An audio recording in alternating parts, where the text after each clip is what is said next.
Senhor, que o seu manto de luz nos envolva a todos no dia de hoje, nessa tarde maravilhosa. Que as luzes do seu manto, a harmonia e a paz esteja conosco em todos os momentos, nessa casa abençoada, Senhor, no lar de Frei Luiz, onde Frei Luiz e toda a sua falange trabalha incessantemente para o nosso refazimento, para o nosso alívio, para a cura, se for possível, dos males que nos acorrem. Jesus, é uma bênção muito grande podermos estar aqui nesse momento de paz e de harmonia. Pedimos a tua ajuda para alargar os nossos entendimentos, para fazer com que estejamos atentos e gratos a todos esses ensinamentos que nos serão trazidos por nossa irmã Anete Guimarães, que tão gentilmente aceitou o nosso convite para dividir conosco um pouco do muito que tem recebido ao longo de suas encarnações, especialmente essa, onde tem viajado por vários países, sim, e por vários estados do Brasil, divulgando a doutrina espírita. Que nós possamos aproveitar esses momentos e essas palavras, aplicando todo o conhecimento que é seu na nossa vida diária. Ajuda-nos, Senhor, que os momentos são difíceis, mas com o teu amparo, com a tua luz, com a tua força, tudo fica mais fácil. Estudando fica mais fácil, convivendo com os amigos harmonizados, que querem também melhorar, fica mais fácil. Aproveitemos então o momento atual e passaremos então a palavra para a nossa irmã, com muito carinho e gratidão, Anete Guimarães.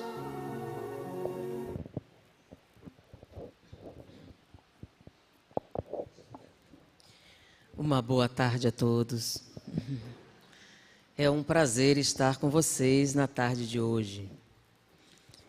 Nós vamos falar sobre um tema que é bastante ventilado, a reencarnação. Mas, normalmente, quando se aborda a reencarnação, se usa para explicar as diferenças sociais, os motivos dos problemas de saúde, os acontecimentos do passado. E nós queríamos fazer uma abordagem um pouquinho diferente. E nos reportamos a uma experiência que tivemos na aula de psiquiatria. O professor estava explicando como preencher uma guia de internação. Ele estava falando sobre a importância de preencher corretamente uma guia de internação, porque o histórico do paciente iria entrar na ficha e um outro profissional, diante daquilo, teria que fazer uma avaliação correta. Se nós preenchêssemos corretamente a guia, facilitaríamos o trabalho de outros profissionais. E ele então discorria a respeito de como é que a gente devia preencher, quando chegou no episódio dos transtornos mentais. Na minha época, não era transtorno mental, por isso vocês perdoem se eu escorregar de vez em quando com a doença. Não fala mais doença, mas quando aprendi ainda era doença. Então, havia um item que nós deveríamos preencher, que era o grau do transtorno, né? No caso, o grau da doença. E fazia referência à necessidade de internação, necessidade de medicação, etc. E o transtorno mental era dividido em graus. Hoje em dia há alguma diferença, então façam o desconto. Eu não pareço a idade que tenho, graças a Deus, mas já faz algum tempo. Então, ele explicava como deveríamos preencher. Então, existem os transtornos de grau 1, de grau 2 até 4. E isso deveria ser preenchido. É uma divisão de natureza administrativa, não é uma divisão de natureza científica. E ela é mais prática do que científica. Então ele dizia, os transtornos de grau 1 são aqueles considerados de maior gravidade. São aqueles em que o paciente requer internação hospitalar para a preservação da vida, porque eles são um perigo para si mesmo e para a sociedade, por isso necessitam de internação. São os transtornos de alta gravidade. Aqueles de grau 2 são os transtornos de média a alta gravidade. São aqueles que requerem internações episódicas, porém necessitam de medicação constante para preservar a estabilidade mental.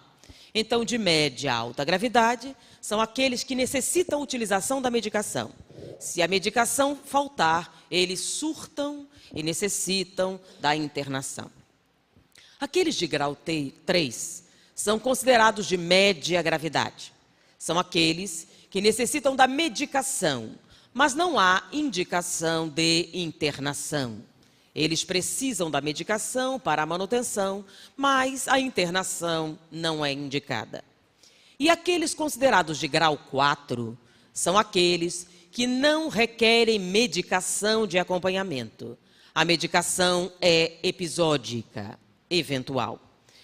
Mas ele foi discorrendo mais significativamente sobre esses 4 graus do transtorno mental.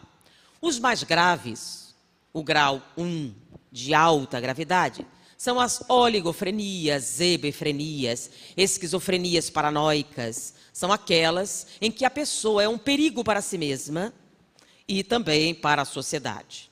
As de grau 2 são de média a alta gravidade, são aquelas que necessitam medicação e internação episódica. São as esquizofrenias clássicas, as paranoias, as psicoses.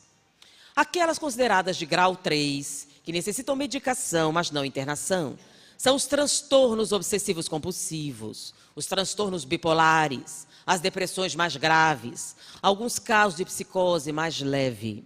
E os de grau 4 são aqueles que não requerem medicação.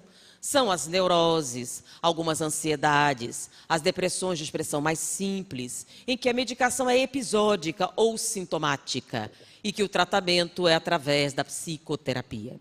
Então, ele dividiu. Mas, professor, isso é uma divisão apenas administrativa? Não tem nenhum fundo científico para isso? Não. É uma divisão administrativa prática, porém, sim, há uma base científica para esta divisão. E ela está relacionada principalmente à origem dos transtornos. Bom, nós consideramos que os transtornos de alta gravidade surgem quando há um problema no desenvolvimento das idades que vão de 0 a 6 meses de idade. Essa é uma fase muito importante do desenvolvimento e qualquer falha pode ocasionar os chamados transtornos de alta gravidade. Porque é a fase da formação do eu na personalidade, que é a base onde você vai construir e fundamentar toda a personalidade. E como é que a gente sabe disso? Será que isso é apenas folclore? Não. Nós podemos observar esse momento. Quem já teve bebê ou teve contato com bebês, notam que é o momento em que o bebê descobre a própria mão ou o pé. E ele passa a brincar com parte do próprio corpo. É quando ele finalmente identifica e ele dá risada brincando com a mãozinha. Já viram o bebê brincando com a própria mão? É porque ele percebeu que é ele quem mexe a mão. Antes, era uma coisa só. E, de repente, ele descobriu que é ele quem comanda. Então, ele brinca com a mão, com o pé, mexe os dedos e dá risada. Porque ele descobre que, com a vontade dele, ele faz o quê? Movimenta a mão. É quando se desenvolveu o quê? O eu. O eu separado do resto. Então, a criança fez a unidade individual. Então, é a partir daí que vai se desenvolver a personalidade. Isso acontece de 0 a 6 meses. A segunda fase do desenvolvimento vai de 6 meses a 3, 4 anos de idade. E nessa fase, se houver alguma falha do desenvolvimento, dar origem aos transtornos considerados de média a alta gravidade. São aqueles que requerem medicação constante para a manutenção da sanidade e a internação é apenas episódica. Nesse caso, que vai de 6 meses a 3, 4 anos de idade, é o momento da formação, do reconhecimento do outro. Até os 6 meses, você formou o quê? O eu, que é uma estrutura cerebral que permite o desenvolvimento da personalidade. Nessa fase que vai de 6 meses a 3, 4 anos de idade, é a fase do reconhecimento do outro. Como assim? Você já sabe o eu. e você vai estabelecer os outros, não como uma coisa só, mas como indivíduos. E vocês percebem isso? Que antes o bebê ia com qualquer um era dono, né? Pegou, levava.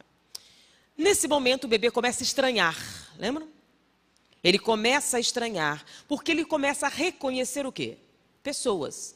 Pessoas que estão sempre lá, pessoas que estão de vez em quando, e os estranhos. E ele começa a fazer distinção nos outros. Os outros não são uma coisa só, são o quê? Pessoas diferentes.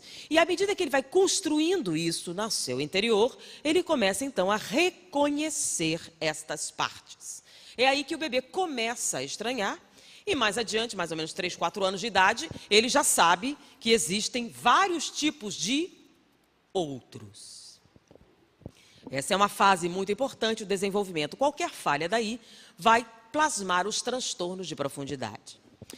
A terceira fase do desenvolvimento é aquela que vai de 3, 4 anos de idade até os 7 anos de idade, que é o momento em que você faz as construções sociais, as gradações, em que esses outros passam a ter um juízo de valor. Existem as pessoas que eu amo, existem as pessoas que eu gosto, existem as pessoas que eu conheço, existem os colegas, os familiares. Ele começa a dar hierarquia afetiva a esses outros. Esses outros passam a fazer parte de um universo mais complexo. Porque além de serem outros, são outros que têm uma relação comigo com valores diferentes. Então ele sabe o que é um colega, o que é um amigo. Não é mais a mesma coisa. Um colega é uma coisa, um amigo é outra coisa. Um amor é uma coisa diferente. A família tem um outro significado. Existem os familiares mais próximos e os mais distantes, mas os familiares são diferentes dos colegas. Essa é uma estrutura que depende de fatores químicos cerebrais para dar essa valoração. Então, a relação afetiva também é um fator de natureza química e que se desenvolve nesta fase do desenvolvimento da personalidade. Qualquer falha nesta fase vai ocasionar os chamados transtornos de média baixa gravidade. São aqueles em que a medicação ela é necessária, porém internação não. Nesse caso, são desequilíbrios químicos que devem ser utilizados para estabilizar, porque são transtornos ainda a nível neurológico. Após os 7 anos de idade, a sua personalidade neurológica e quimicamente está formada. Você vai passar, então, a utilizá-la. Qualquer transtorno que aconteça a partir daí, são transtornos considerados emocionais, afetivos, da utilização das valências que você construiu.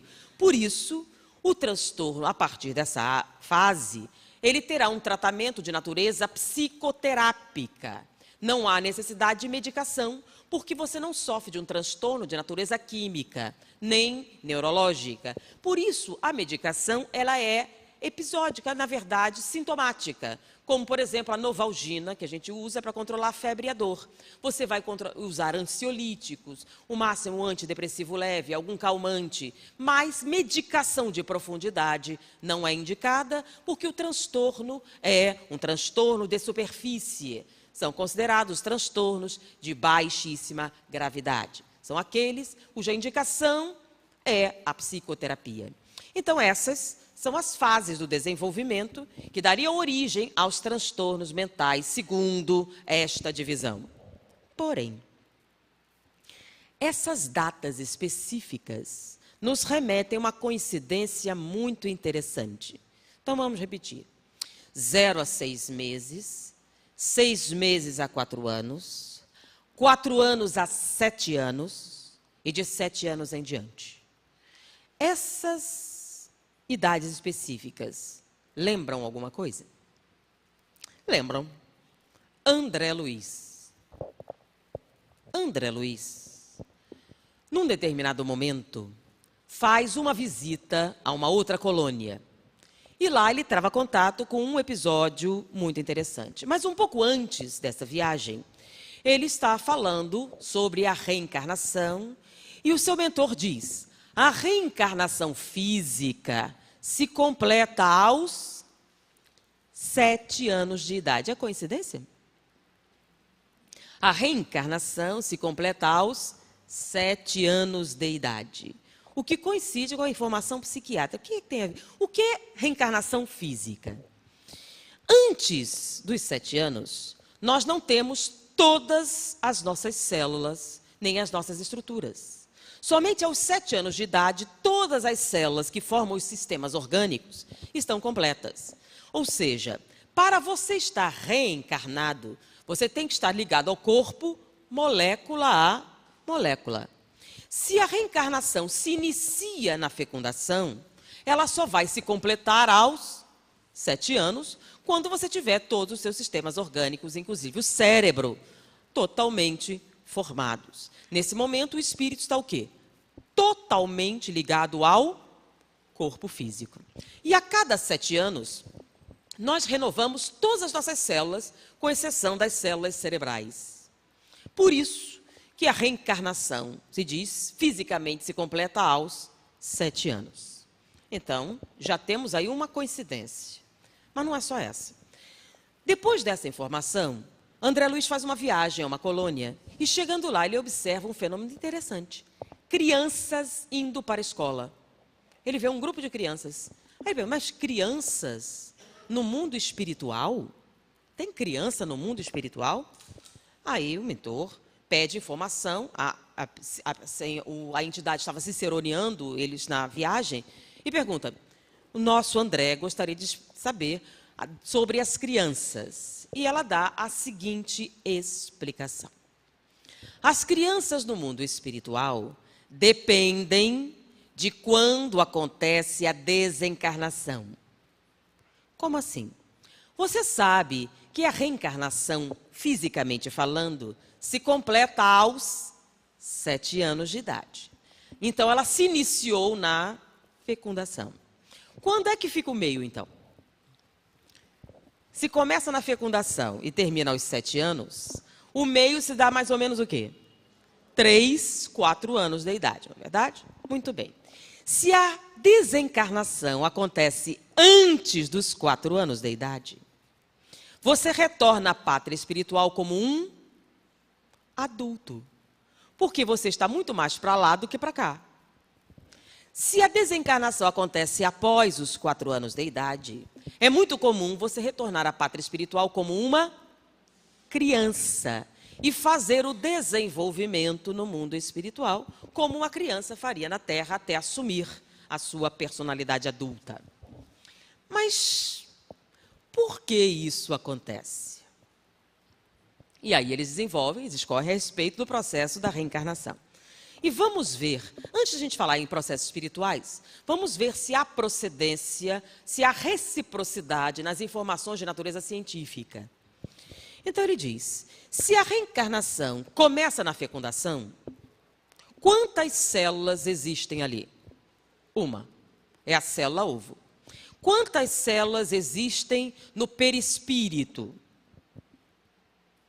Trilhões de células.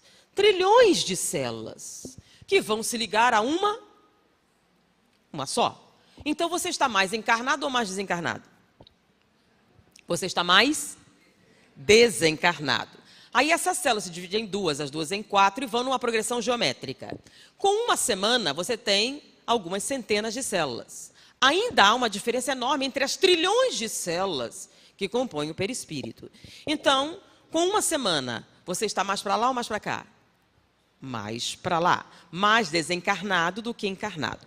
Mas você já está encarnando? Está. Bom, se um médium vidente olhasse ali, o que é que ele veria? E aí eu peço para vocês pensarem na literatura espírita que já leram. Alguém vê protoplasma, ou seja, uma gosma? Estou vendo um espírito reencarnante. O que você está vendo? Estou vendo uma gosma. Alguém vê gosma? Não, vê o quê? Um espírito o quê? Adulto, não é?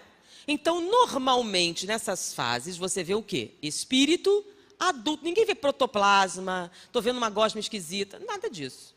Vê o quê? Um adulto, que normalmente, estou reencarnando. E quando eles saem do corpo, eles são o quê? Protoplasma? Não, quando eles saem do corpo, eles são o quê?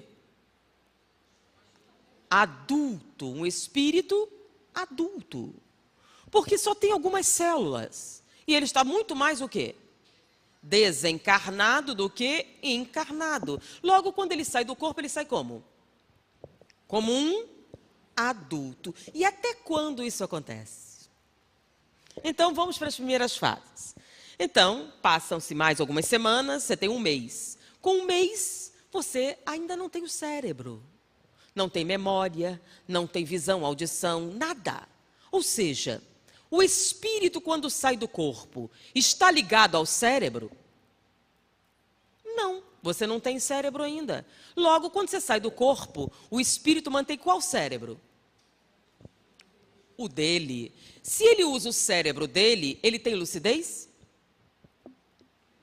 Tem. Ele tem memória? Tem. Do quê? Do passado. Então, ele tem a memória de um ser adulto. Ele tem a consciência de um ser adulto. Ele tem as impressões de um ser adulto. Porque o feto escuta alguma coisa? Vê alguma coisa? Não. Bom, vocês estão dizendo, bem, se ele não tem ouvido ainda, se ele não tem as estruturas básicas para a cerebração formada, então ele não vê, não escuta e não sente nada, correto? Bom, a psicologia não fala de memória intrauterina? Não fala? Regressão de memória em que na barriga da mãe você o quê? Reconhece a conta. Como se você não tinha ouvido? Como se você não tinha visão? Como se não tinha sensação? Como é que você lembra? Porque não é o quê? O corpo que lembra. Quem é que lembra? O espírito tem lucidez? Tem. Por isso é que ele lembra. A biologia não aceita a memória intrauterina, por quê? Porque ele diz assim, se o feto não tem ouvido, se o feto não tem memória, não pode lembrar de nada. Só que a psicologia demonstra que é um fato que lembra. Logo, um dos dois vai ter que aceitar. Ou existe alguma consciência pré-uterina, ou não lembra. Como as experiências que demonstram lembrança são muito cabais, a biologia vai ter que aceitar que existe alguma coisa que lembra. E não é o cérebro, porque o cérebro naquele momento não tinha elementos suficientes para lembrar nada. Ok? Então já temos a primeira fundamentação de natureza científica para a lucidez espiritual no processo reencarnatório. Mas vamos continuar. Então, nasce a criança, tem um mês. O recém-nascido reconhece você? Não, por que não? A área cerebral responsável por isso ainda não está?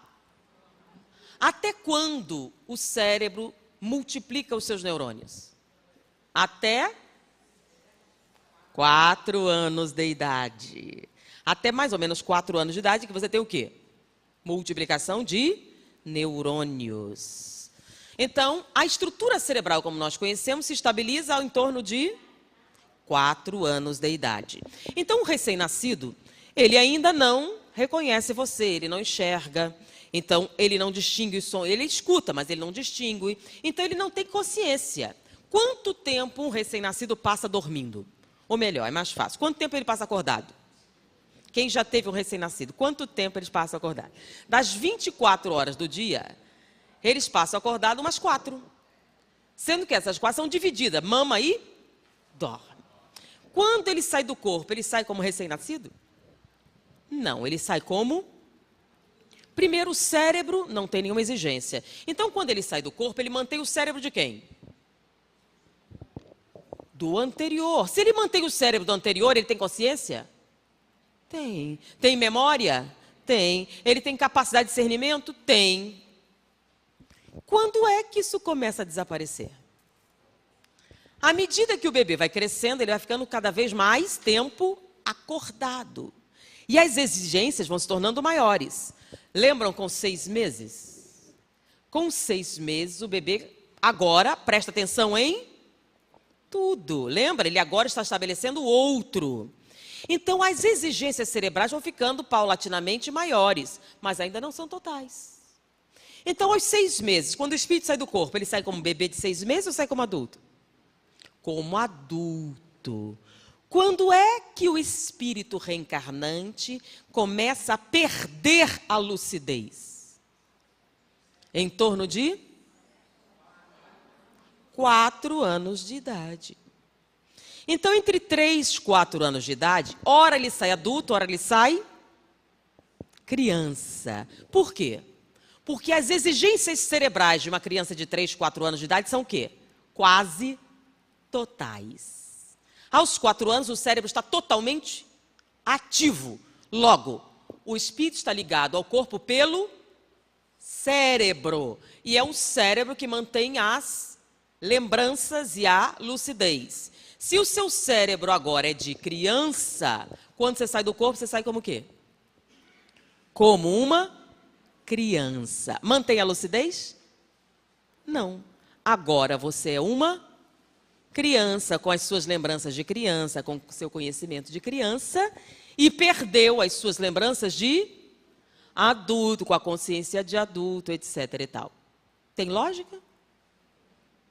Isso é o que diz André Luiz, lembram?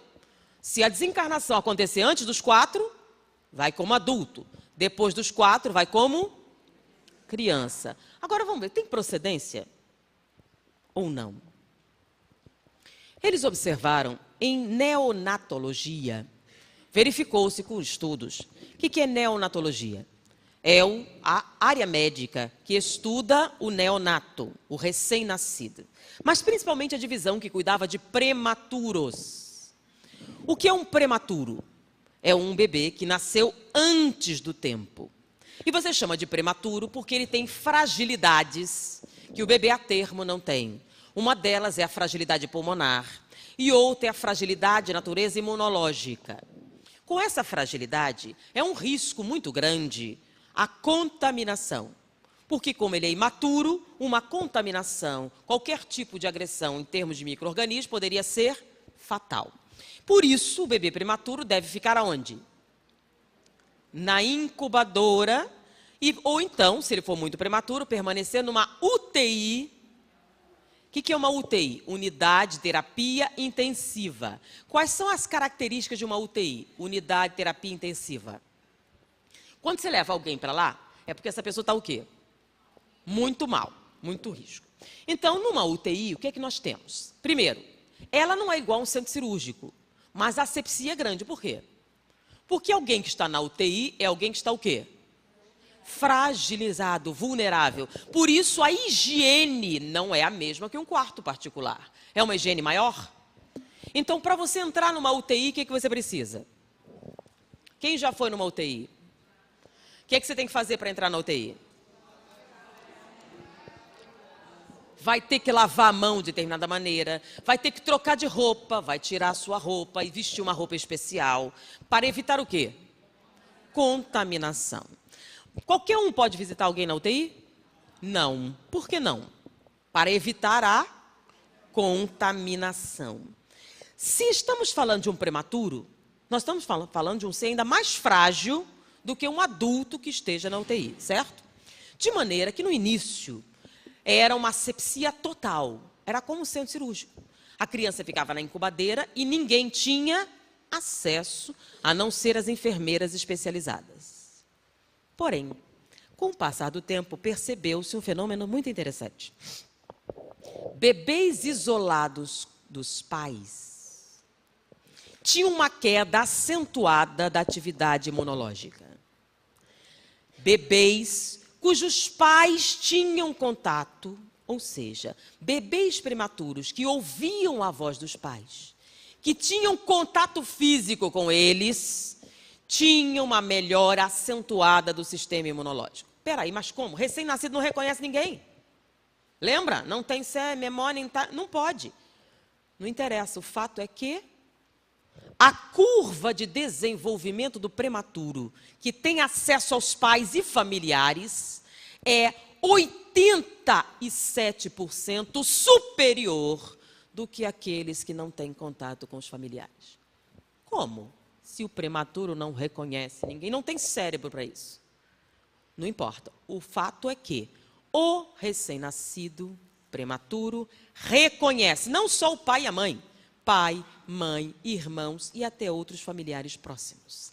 E reagem intensamente à presença deles. De tal maneira que numa UTI neonatal, hoje em dia, se aceita, não, se cobra a presença dos pais e demais familiares. Então, deu origem aos bebês canguru, lembram? Que pegavam o recém-nascido e mantinham contato com a mãe, que tinha um resultado muito superior ao bebê internado na incubadeira. Não é só isso. Verificaram vários estudos demonstrando o reconhecimento fisiológico do recém-nascido dos pais. Então, quando eles tinham proximidade, ouviam a voz, estavam perto, eles se desenvolviam melhor. E tem uma história que deu origem a esses estudos todos, porque ela foi bancada. Um casal, aliás, muito rico, pessoas de posses nos Estados Unidos, um nível muito alto, já tinha um filho de mais ou menos 5 anos, quando a senhora deu à luz a uma criança muito prematura.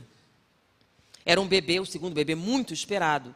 Ela teve muitos problemas na gravidez e deu à luz a um bebê muito prematuro. Diante da sua prematuridade, os médicos não foram assim muito otimistas. É um bebê muito pequeno, está muito fragilizado, o pulmão dele é muito imaturo ainda. Nós não acreditamos que ele consiga, porém, todo o atendimento médico que existia na época, que a alcance de alguém com aqueles recursos, foi aplicado. Então, o bebê teve tudo o necessário para a sua sobrevivência, porém, ele foi decaindo. Num determinado momento, eles mandaram que a mãe fosse descansar, ela foi e ligaram. Disse, mãe, são os últimos momentos. Ele está tendo uma queda acentuada dos batimentos cardíacos. Então, ele estava estável, foi diminuindo. Cada vez mais os batimentos foram caindo, e por mais que eles tentassem, não subiam e não se estabilizavam, só caíam. É uma questão de algumas horas. Então a mãe começou a chorar, o pai veio, o pai já estava lá, ela chamou o resto da família, mas o irmãozinho, minha irmã está morrendo, não é? A mãe não conseguiu falar. Eu quero ver minha irmã. Eu nunca vi minha irmã, eu quero ver minha irmã, eu quero ver minha irmã, eu quero ver minha irmã, eu preciso ver. E a mãe ficou assim, 5 anos. Se adultos não eram permitidos, imagine o quê? Uma criança numa UTI neonatal. Criança não vai nem no hospital, quanto mais numa UTI neonatal. Mas ela pensou assim, bom, ela está morrendo, que diferença faz? Levou a criança para se despedir da irmã. Levou, chegou lá, os médicos, de jeito nenhum, não pode, de jeito nenhum, não pode, não pode. Se ela não está morrendo, fim da criança, sim, é uma questão de tempo, então eu quero que ele se despeça da irmã. Então, assinaram os termos necessários e a criança entrou. 5 anos. Entrou, chegou perto da incubadeira. Nenhum deles tinha tocado da criança. Chegou perto. Oi, raio de sol. E começou a cantar. Uma música que ele cantava para a irmã na barriga. No momento em que ele começou a cantar, os batimentos começaram a subir. Foram subindo e se estabilizaram. Enquanto ele esteve cantando, os batimentos estavam estáveis. Aí os médicos correram e tal. Continua cantando. Bom, vamos fazer o seguinte. Vocês voltem à tarde.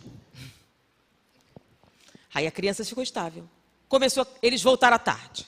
Quando o menino começou a entrar e começou a cantar, os batimentos subiram e se estabilizaram. Voltem à noite.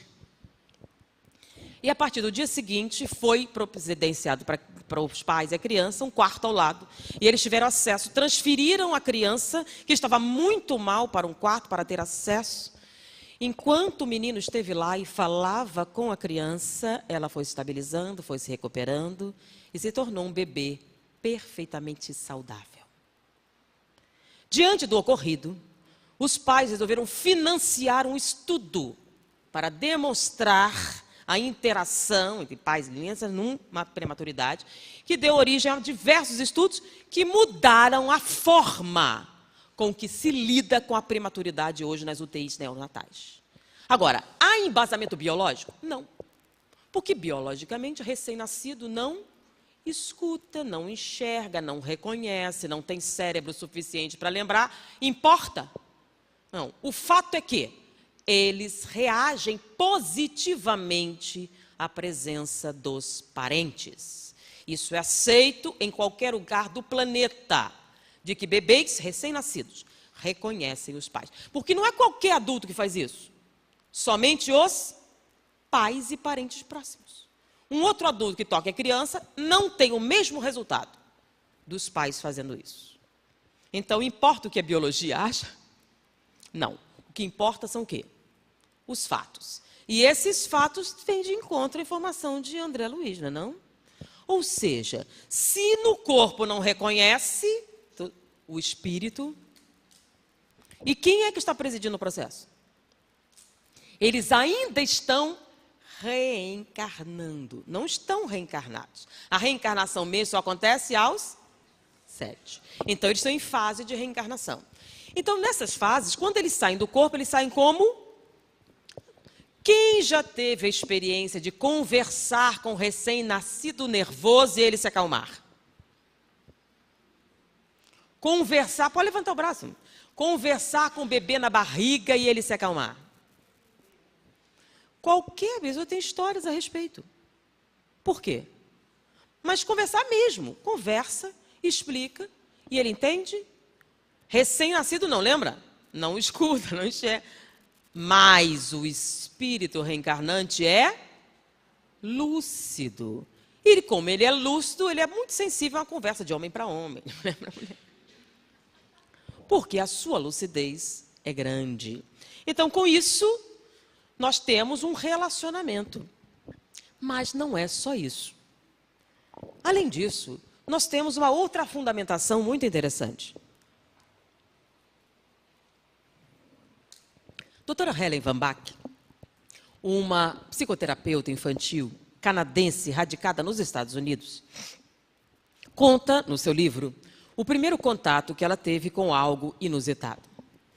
Ela era de formação, seus pais protestantes, mas ela mesma nunca teve nenhuma religião. Tornou-se ateia e materialista. Não achava na religião nada significativo ou importante para a formação do homem. Na verdade, ela achava até contraproducente. Então, ela não tinha nenhum perfil religioso na sua forma de pensar ou nos seus hábitos mentais. E ela conta no seu livro o primeiro contato que ela travou com um jovem paciente de 2 anos e meio a 3 anos, chamado, vamos chamar, B. E a partir do encontro com B, a sua vida ficou diferente. E ela conta nesse livro a história de B. B nasceu numa família de classe média muito unida. Eram muitos irmãos, eram familiares, uma família grande, mas muito próxima. E B era o primeiro bebê da família. Então, ele estava sendo muito esperado, havia uma expectativa enorme no nascimento de B, sobre os vários tios, os primos, a quantidade de gente. E ele era o primeiro bebê daquele momento. E ele foi esperado com muita ansiedade. Nasceu um bebê lindíssimo. Não só era um bebê lindíssimo, como ele era muito simpático. Então, B sorria com muita facilidade, B fazia gracinhas, B se transformou no presente inteiro da família. Era a razão de ser daquela população adulta que estava ali. E B foi crescendo, e quanto mais B crescia, mais encantador ele parecia. Porque não só ele era lindo, não só era simpático, como era um bebê calmo, como era risonho, como ele fazia as pessoas felizes. E à medida que B foi crescendo, B encantou ainda mais a família. Porque quando B começou a se manifestar, ou seja, interagir socialmente com a família, eles descobriram a paixão de B. B tinha paixão pelos bombeiros. Quando ele ouvia uma campainha de bombeiros, ele enlouquecia de dar risada. Ele ficava muito feliz. Quando traziam para ele um brinquedo com referência aos bombeiros, B ficava nas nuvens. E B foi crescendo e a paixão pelos bombeiros foi ficando cada vez maior. Então, se ele ganhava um caminhão de bombeiros, roupa de bombeiros, então o quarto de B todo fazia referência aos bombeiros e todo mundo que conhecia B sabia que essa paixão que ele tinha pelos bombeiros. Quando B começou a falar, apaixonou ainda mais a família, se isso era possível. Porque B amava os bombeiros. E quando ele conhecia alguém novo, ele perguntava: na sua casa, você toma cuidado com os procedimentos anti-incêndio? Ele falava sobre incêndios florestais, sobre o perigo dos incêndios, como a importância da segurança contra incêndios. E as pessoas ficavam encantadas. Um bebezinho quase que falava assim, com tanta... E ele falava sobre os bombeiros, sobre a hierarquia dos bombeiros. E o que você quer ser, B? Eu quero ser bombeiro. Só que B falava de uma maneira assim, muito fora do comum. Será que ele é um superdotado? Os pais acharam. Mas, como eles eram muito corujas, vamos pedir uma segunda opinião. Vamos levar B para ser avaliado por um especialista. Porque as coisas que ele diz a respeito da prevenção de incêndios, sobre a preocupação com a ecologia, ele nem fez 2 anos. Ele deve ser superdotado. E foram, então, a um especialista e ele realmente confirmou que o vocabulário de B era muito acima da média. Que as construções verbais dele estavam fora das tabelas. Que ele realmente era alguém fora do comum. A família, então, explodiu. Juntaram os recursos de todos para que B tivesse o máximo possível para se desenvolver. Então, eles queriam que ele tivesse a melhor educação possível. Qual a melhor escola nos Estados Unidos para uma criança especial como B? E resolveram matriculá-lo nessa escola. E B entrou na escola, passou para avaliação e foi um sucesso. B foi um sucesso da escola. As coisas que ele falava sobre os bombeiros, sobre os incêndios, sobre a hierarquia militar, era impressionante. E ele fez um sucesso enorme na escola e tudo estava muito bem. Mas um dia, a professora chamou a mãe na escola. Mãe, está acontecendo algum problema? Como assim? B não tem participado das atividades. Ele tem ficado num canto, ele está tristinho. Alguns dias já se passaram e eu resolvi conversar com ele. E ele disse que não tem vontade de participar das atividades. Eu perguntei por quê. Ele disse que está muito triste. Ele está tão triste que não quer participar das atividades. Eu disse, mãe, achou isso não me pareceu diferente. E ela resolveu prestar atenção. E notou que B estava realmente muito quieto.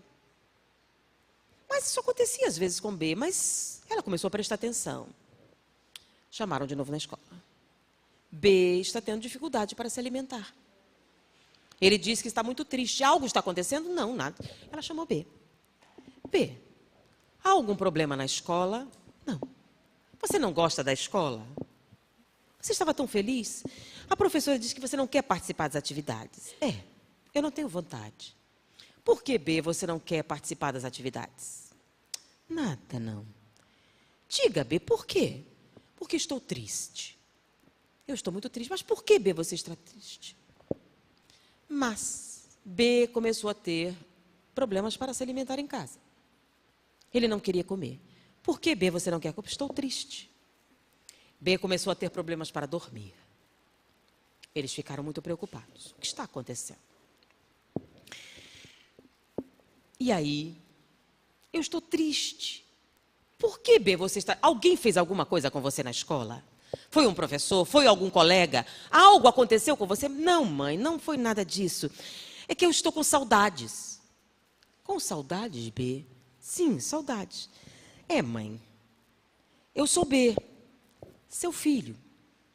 Mas você sabe que eu também sou Mark, capitão dos bombeiros da cidade de Nova York.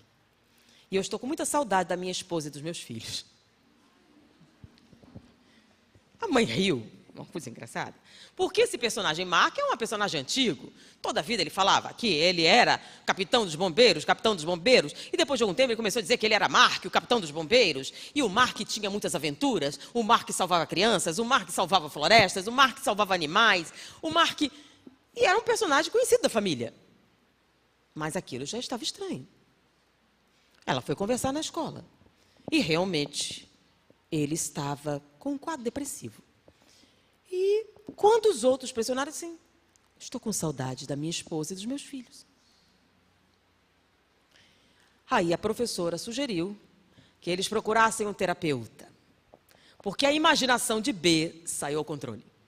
Ele realmente era superdotado, realmente tinha uma imaginação muito bacana, mas aquilo já era algo prejudicial. Eles tiraram da casa tudo sobre os bombeiros. Acabaram com os caminhões de bombeiro, tiraram todos os brinquedos, tiraram tudo. Pediram que nenhum dos familiares fizesse referência aos bombeiros para ver se B melhorava. Não se falava mais dos bombeiros e B piorou muito. Resolveram, então, procurar um terapeuta. E a escolhida foi a doutora Ellen Van Bach. Era muito conceituada e ela travou, então, o seu primeiro contato com B. E B realmente era encantador. As coisas que ele falava eram inusitadas. Jamais ele pareceria ser uma criança de quase 3 anos. O vocabulário dele. Mas, diante do quadro, ela conversou com os pais. Realmente, eu tenho a impressão que B está fazendo um quadro psicótico. Não é comum isso acontecer com criança, mas B é tão adiantado, é tão maduro para a idade, que ele está fazendo um quadro psicótico. Infelizmente, isso está prejudicando seu desenvolvimento. Eu estou vendo a necessidade de iniciar uma medicação. Mas uma medicação em alguém tão jovem. Eu penso que a gente deveria tentar alguma coisa antes. Eu acho que B é tão imaginativo que eu pensei, eu gostaria de falar com os senhores, de tentar fazer um choque de realidade em B. Quem sabe, se a gente provar para ele que isso é uma fantasia, ele é tão maduro, talvez ele desperte. E com isso eu não tenha que iniciar uma medicação pesada numa criança tão jovem. Porque vocês sabem que a medicação tem efeitos colaterais. 3 anos. Eu tenho estudado, não é comum. Eu acho que é uma faca de 2 gumes. B é tão acima da idade que está desenvolvendo transtornos impróprios para a sua idade. Eu gostaria de tentar. Bom, o que é que a senhora sugere? Eu gostaria de provar para B que Mark não existe, que é uma fantasia, que não é real. Vocês me permitem? Perfeitamente. Então, ela pegou e começou a perguntar a B sobre Mark. Então, B, você diz que eu sou B, mas eu também sou Mark. Eu sou capitão dos bombeiros de Nova York. Sou casado, tenho 3 filhos. É mesmo, B, é mesmo. Você sabe que você é B? Sei. E Mark? Sim. Antes de ser B, eu sou Mark. E onde mora Mark? E B disse, Mark mora na rua tal. Tal. É mesmo. E ele é casado com quem? Com fulana de tal. E teve 3 filhos, e disse os filhos. E aí ele foi longe demais. Ele disse o número do seguro social do bombeiro Mark. E a doutora Ellen resolveu, então, pesquisar. E aí, ela ficou muito zangada. Não era um transtorno mental, essa criança estava sofrendo abuso. Porque alguém estava alimentando as fantasias dela. Porque ela descobriu que o bombeiro Mark realmente existiu. Morreu há 10 anos antes de Mark nascer. E era casado e tinha 3 filhos. E o número social que foi oferecido era o do bombeiro Mark. Então, ela chamou a família. Olha, eu sinto muito, mas alguém está abusando dessa criança. Pausa. Naquela época não tinha o Google, então eles não podiam pesquisar. Então, para eles saber, alguém tinha que ter contado. Hoje em dia fica mais complicado, mas antigamente. Alguém está alimentando a criança com essas fantasias. Isso é claramente um caso de abuso. Porque é impossível para ele dar essas informações. Aí ela explicou que o bombeiro Mark realmente existiu, que morreu num incêndio e contou os detalhes da vida dele, que eram os detalhes oferecidos por Mark. Então alguém está fazendo isso. E foram pesquisar. E não acharam um responsável. Quem poderia estar fazendo isso? Bom, agora não adianta. Quem fez não importa. O problema é que ele agora acredita piamente que ele é o bombeiro Mark, com todas essas informações. E a gente precisa, então, dar-lhe um choque de realidade. É preciso despertá-lo, para que ele saia desta fantasia. Então, eu sugiro entrar em contato com a viúva do bombeiro Mark. Vocês me permitem? A família concordou. A alternativa seria a medicação antipsicótica. Concordaram. E a doutora Ellen entrou em contato, então, com a viúva do bombeiro Mark. E explicou para ela do que se tratava. Eu estou tratando de uma criança assim, muito inteligente, muito dotada, e que desenvolveu uma fantasia, uma fixação por seu marido bombeiro, que saiu numa reportagem, é verdade, era um herói. E ele desenvolveu uma fantasia muito forte, e que ele afirma ser o bombeiro Mark. E isso está atrapalhando a sua vida e tal. E explicou, a viúva ficou muito sensibilizada. Meu marido Mark, sim, seu marido Mark. A senhora concordaria em um encontro com um B, para que ele tivesse um choque de realidade, para que ele visse, então, claramente que ele não é Mark, o bombeiro. Aí, sim, perfeitamente, eu concordo em participar do encontro. E a viúva viajou, foi até a cidade, as despesas dos pais, e foi marcado o encontro, ela estava no consultório, a família já sabia, B não sabia de nada. E B chegou para a consulta, entrou na sala, olá, doutora Ellen, tudo bem? Tudo bem. E nisso a viúva estava do lado. E B não sabia. Quando B se vira e diz, fulana, sou eu, seu marido Mark. E disse detalhes do casamento, detalhe da vida conjugal dos dois. Inclusive falou sobre o sinal que ela tinha na parte interna da coxa direita, que somente seu marido Mark e o seu ginecologista poderiam informar. Depois de algum tempo, a senhora virou para a doutora Ellen. O que aconteceu eu não sei, mas esse é meu marido Mark.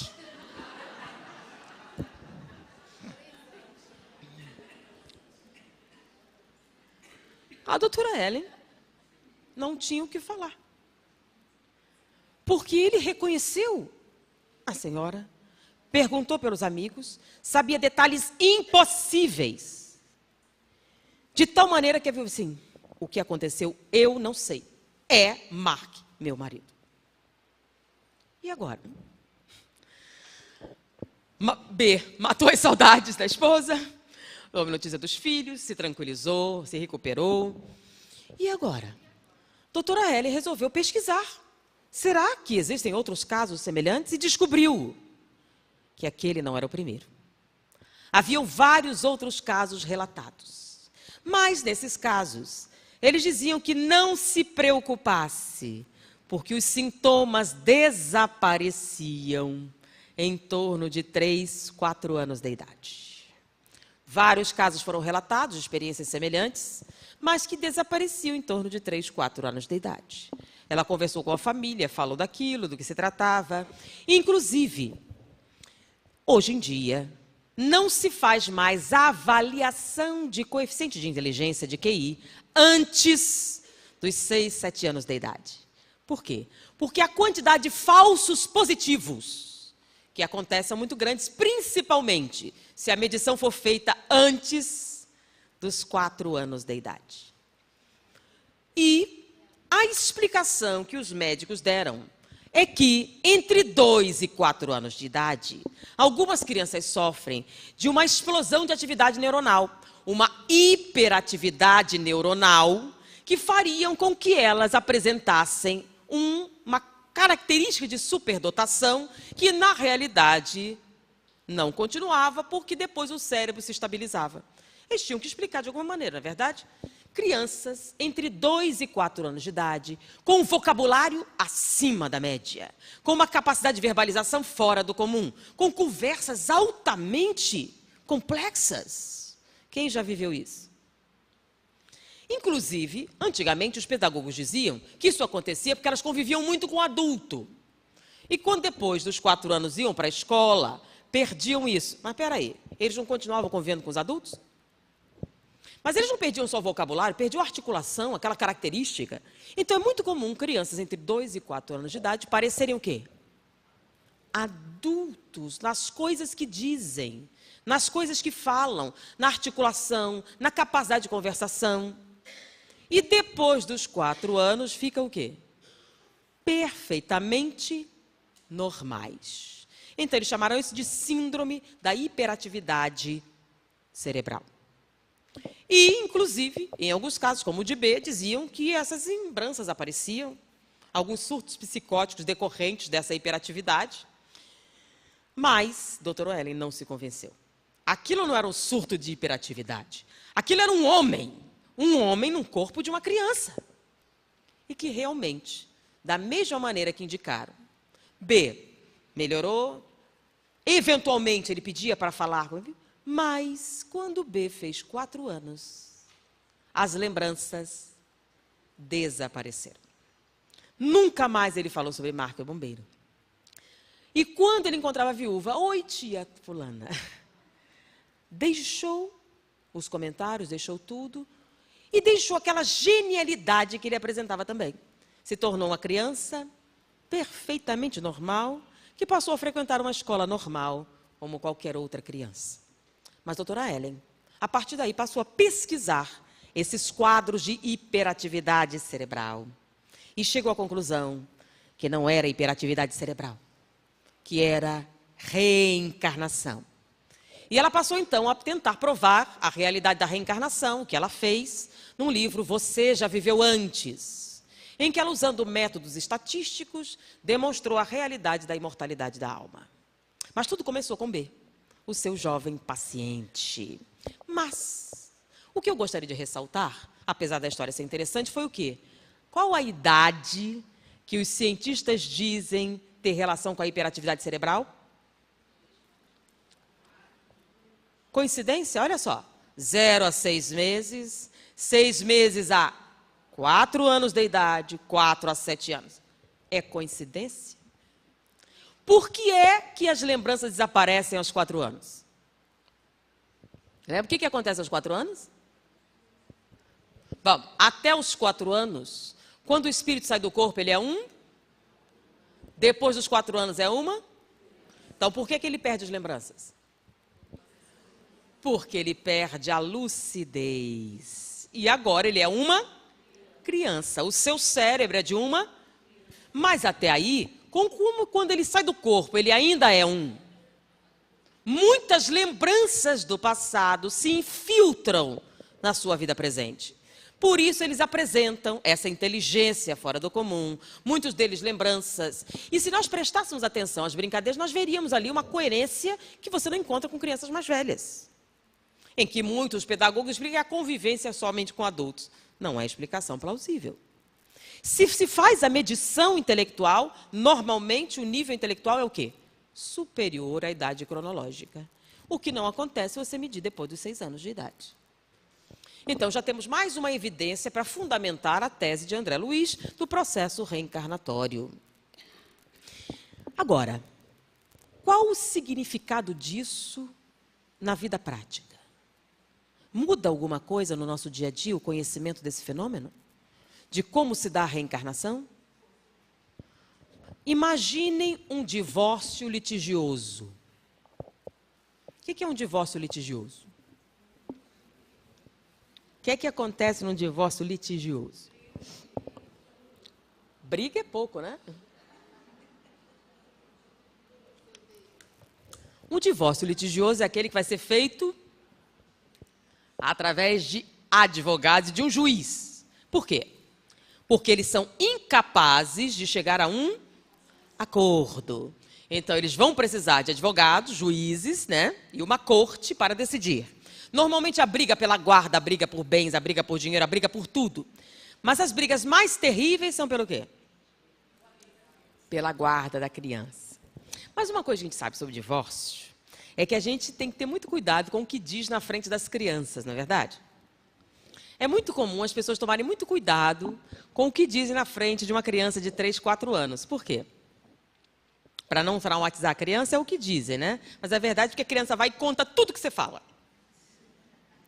O que você disser, ela vai e repete, é ou não é? E todo mundo fica sabendo. Então, você não deve falar, por quê? É perigoso para você, porque ela vai e conta. Mamãe disse isso, aquilo, aquilo outro, e vice-versa. E os juízes e advogados sabem muito bem retirar essas informações. Então, a gente não deve dizer certas coisas na frente das crianças mais velhas. A desculpa é para não traumatizar, né? Mas é bem desculpa. Mas a gente não tem esse pudor na frente dos bebês, não é? Primeiro, bebê não é testemunha. Bebê não vai lembrar. Bebê não vai contar o que você disse. E o bebê não lembra do que você fez, é ou não é? Então, não tem nenhuma lembrança. Então, a gente não tem muito pudor no que diz na frente dos nossos bebês. Mas vamos ver a diferença. Se você disser ao seu filho de 5, 6 anos, eu te odeio, você é um fardo para mim, o que vai acontecer? Ele vai entender exatamente o que você disse? Não muito. Mamãe está nervosa, né? Ele tem ideia da dimensão, do significado. Ele vai ter uma compreensão psicológica? Vai ser o quê? Pede para ele explicar para você. Foi que ela... Nada.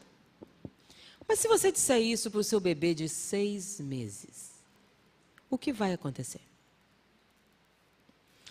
Então, se você disser para a sua criança de 6 anos, quem vai escutar é uma criança de 6 anos, com o entendimento de uma criança de 6 anos, com a maturidade de uma criança de 6 anos. Mas se você disser isso para o seu bebê de 4 meses, quem vai escutar? É um bebê de 4 meses? Não. Quem vai escutar é um adulto, com a compreensão de um adulto, com a reação de um. O que acontece para um adulto quando você diz para ele: eu te odeio, você é um fardo para mim? Como é que ele reage? Imagine se a pessoa que diz isso é a enfermeira responsável pela sua higiene, pelo seu cuidado, sendo ele paraplégico. Porque imagine alguém incapaz de se mover, incapaz de falar, incapaz de dizer o que quer, sendo cuidado por alguém que diz: você é um fardo para mim. Um peso. Qual a sensação? E como um adulto reage? À mesma altura, não é? Só que tem um problema. Este adulto é responsável por um trabalho altamente complexo, altamente especializado.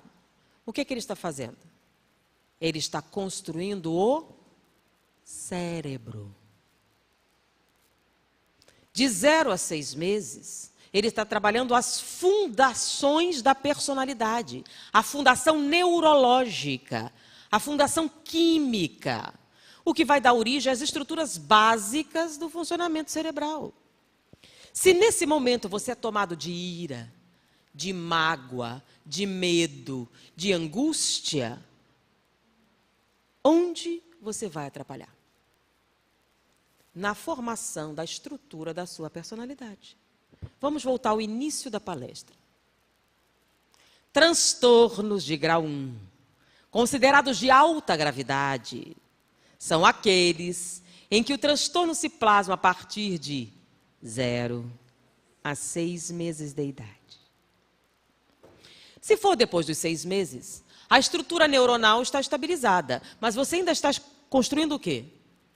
As linhagens sinápticas, os neurotransmissores, a química envolvida na transmissão das emoções, lembram? Serotonina, dopamina, GABA, noradrenalina, quantidade enorme de neurotransmissores responsáveis em equilíbrio pelo quê? Pelo nosso humor, pelas nossas emoções, pela transmissão correta de determinadas impressões. Se neste momento você diz essas coisas para o seu filho, quem é que entende? É um bebê? É um adulto, que reage como um adulto, num momento crucial do seu desenvolvimento. E se essa angústia se filtrar para o corpo, ele terá transtornos químicos, que darão origem aos transtornos de média e alta gravidade, como a esquizofrenia, como o transtorno bipolar, etc. Em que é necessária a medicação para compensar o desequilíbrio químico. Mas, se o problema acontecer após os 7 anos de idade, o que acontece? Com 7 anos, você está o quê? Totalmente reencarnado, seu cérebro está totalmente formado, os problemas serão apenas da utilização da personalidade. Serão os transtornos de baixíssima gravidade. Então, o conhecimento da mecânica da reencarnação afeta a nossa vida diária? Será? Então, para a gente encerrar, antes de abrir para as perguntas, contar uma historinha que vocês já devem ter ouvido, que Divaldo conta em muitas palestras, sobre uma experiência que ele viveu. Ele estava fazendo um seminário sobre reencarnação, e uma senhora, no intervalo, foi falar com ele. Seu Divaldo, gostei muito do que o senhor falou, as explicações, e eu queria dizer que eu vivo um drama semelhante. A minha filha é a minha inimiga do passado. Ela me odeia desde que nasceu. Eu queria que o senhor me explicasse o que foi que eu fiz para ela no passado, para que ela me odeie assim. Ela nunca quis mamar no meu peito. Aceitava qualquer pessoa, menos eu.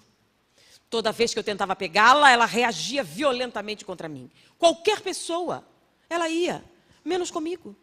Ela agora está com quase 3 anos e nunca me chamou de mãe. Ela me rejeita totalmente. Eu queria saber do senhor, o que eu posso fazer? Eu sei que é uma inimizade do passado e eu gostaria de mudar isso.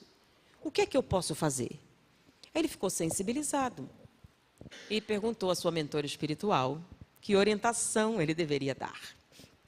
E ele esperou uma explicação, né? Algum drama do passado, alguma coisa, vingança. Não é um problema do passado.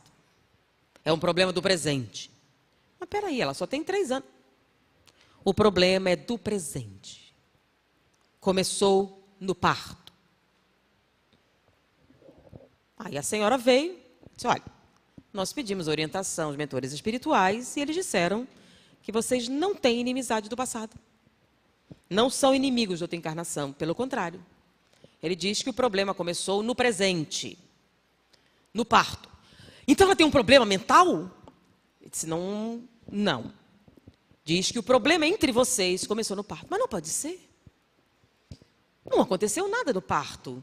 Foi tudo bem tranquilo. Mas eu vou pesquisar. E numa outra palestra que ela foi também, foi ela, o marido, os sogros, pai, mães, avós, todos presentes. Disse, olha, reunimos a família, todos estavam presentes no parto. Nada aconteceu, foi um parto muito tranquilo. Foi uma criança muito esperada. Foi tudo muito bem, o acompanhamento médico foi excelente, ninguém viu nada. Ela não teve hipóxia cerebral nenhuma, nasceu perfeita, o apigar dela foi 10. Não vimos nenhum motivo. Meu marido estava presente comigo no parto, ele viu que eu não pude ver, minha mãe também estava lá. Disseram que foi tudo muito bem, muito tranquilo, o bebê nasceu ótimo. Nossa mentora está aqui do lado, dizendo que tudo começou na hora em que ela nasceu. O que aconteceu na hora que ela nasceu? Mas nós estávamos ali, estavam todos pensando, estava na mesa, era o bebê, e o médico, faça força, e aí o médico tirou, levantou e disse, é uma menina. E ela lembra. E o que você disse? Que pena. Aí está o problema. Ela estava ao seu lado e escutou. E respondeu, você não me quer, eu também não quero você. E a partir daí, passou a rejeitá-lo. Mas ela rejeita como adulta que é. No corpo, não tem consciência. É uma rejeição biológica. Mas como adulta, ela te rejeita. Você não me quer, eu não quero você. Não quero nunca. Mas não é verdade. É porque disseram que era um menino e eu preparei o quarto. Foi um engano, não é real. Não é a mim que você tem que convencer. Mas não adianta. Quando ela está acordada, ela não tem consciência, ela reage. É um instinto. Eu sugiro que você converse com ela quando ela dorme. E explique para o adulto que escutou o que você significa. Peça desculpas. Explique os seus motivos. Seja convincente. Se você conseguir. E assim ela fez. Quando a criança estava acordada, a reação é instintiva. Não é uma coisa que você possa explicar. Você não vai poder conversar com ela. Lembram? A criança ainda não tem a estrutura cerebral. Não tem. Não tem lógica, não tem raciocínio ainda, não tem as estruturas necessárias para a conscientização de um processo psicológico. Mas o adulto tem. Então, quando a criança dormia, ela conversava. Minha filha, eu te amo. Aquilo que aconteceu, explicou todo o acontecimento. Pediu desculpas, como você faria a um adulto. E durante 4 meses, ela conversou. Um dia a criança acordou. Estava com 3 anos e meio. Mãe foi a primeira vez que a chamou de mãe. Sonhei com você. No sonho você dizia que me amava, é verdade? Sim. Ela quase não podia falar. Então tá, e abraçou a mãe pela primeira vez em 3 anos de idade. Era um problema de outra vida? Quantos desses problemas desta vida nós estamos vivenciando? Quantos procedimentos não vêm de um passado distante, de uma vingança ou coisa parecida, e que a gente joga lá, quando na verdade é um trabalho de agora. O que explica também muitos problemas com crianças adotadas. Esse procedimento deve ser feito com criança adotada também. Você adota o bebê, conversar com este adulto que você está recebendo, que já passou por muitas coisas, pela rejeição. Então, como é que pode uma criança que foi adotada bebê, que não sabe nada do que aconteceu antes, ter comportamentos neuróticos incompatíveis com o que ela está vivendo? Porque se ela foi pega como bebê, ela não vivenciou nada que pudesse plasmar no cérebro como lembrança. Então, a biologia diz que ela não tem. Mas ela se comporta como alguém que vivenciou rejeição, sofrimento intenso. Aí diz, mas eu cuido dela desde bebê, como é que pode? Pode por quê? Porque quem vivenciou o abandono, o sofrimento, foi um adulto. O que a criança apresenta é uma reação de natureza inconsciente deste adulto. Então, quando você recebe um bebê adotado, você deve o quê? Tratar o adulto que vivenciou a rejeição, para que a criança acordada não tenha essas respostas instintivas. Porque a reação, o adulto compreende tudo. Então, tudo que acontece com uma criança até os 4 anos, ela entende como um adulto entende. Com uma consciência muito acima do que a gente imagina. O que se transfere, o que transparece no processo reencarnatório, dando origem aos transtornos chamados de média a alta gravidade. Porque, nesse momento, o cérebro está se formando, as estruturas básicas mais importantes, o que iria criar dificuldades. Mas quando a gente fala, conhecereis a verdade, ela vos libertará. Então, é uma responsabilidade. A gente tem o conhecimento sobre a mecânica da reencarnação. É nossa obrigação dividir com outras pessoas. Nós demos informação que não é apenas de natureza espírita. Nós fundamentamos com teses de diversas áreas científicas. Então, não é uma fantasia que André Luiz teve e escreveu. Existe embasamento científico suficiente para justificar isso? Sim. Está mais que demonstrado. Diversos trabalhos científicos sobre a importância da fase intrauterina até a primeira fase no desenvolvimento da personalidade, o que a biologia não concorda. Porque eles são mais materialistas. Não pode ter importância que o cérebro não está entrando na jogada ainda. Mas a psicologia já demonstrou cabalmente que sim. E as lembranças intrauterinas são fato. Porque estatisticamente já comprovou que há lembranças. Como há lembranças se o cérebro ainda não funciona? Por quê? Porque não é o cérebro que se lembra, quem é? E o mais interessante é quando você vai fazendo a regressão de memória, quando chega aos 3, 4, 5 anos, é criancinha, lembra? Criancinha. Quando chega ao bebê, ele começa a falar como adulto. E explicar os acontecimentos como um adulto. Todas as vezes faz regressão, tá? Vai aos 3, 4 anos, criancinha, quando passa antes, começa a se portar como adulto. O vocabulário vai crescendo.